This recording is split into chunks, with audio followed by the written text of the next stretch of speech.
来看今年诺贝尔奖最后一个奖项经济学奖，伫咧展会闭幕时阵公布啊。这个是由3个学者共同摕到这个奖。瑞典皇家科学院表示，因3个人的这个研究对社会体制安怎形成、安怎影响国家的发展有真大贡献。在河北学校受到热情欢呼，芝加哥大学教授罗宾森甲美国麻省理工学院教授艾塞莫鲁甲强生共同得到今年诺贝尔经济学奖。瑞典皇家科学院表示，3人研究发现，健全制度是推动经济成长甲社会进步的关键因素。若制度设计不好，可能阻碍国家的发展，致使贫富动荡起的问题。It's what we've been doing for 30 years. Daron and Simon and I have been working for almost 30 years together. So it's sort of our life's work, you know. So we've been thinking about these ideas, working on them, researching them, writing for a long time.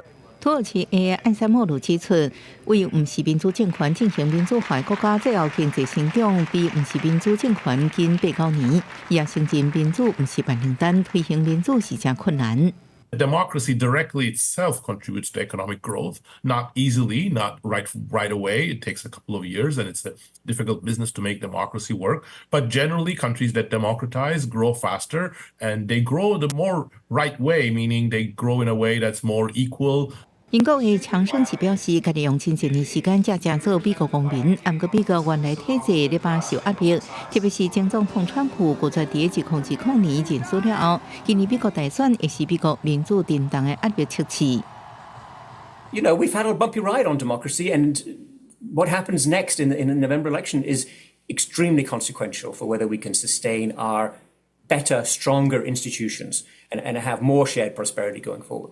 诺贝尔经济学奖是今年最后一个颁发的奖项，年度诺贝尔奖也对咧结束。所有得奖的人会受邀请伫12月70日，也就是奖项创办人诺贝尔1986年过身的纪念日领奖。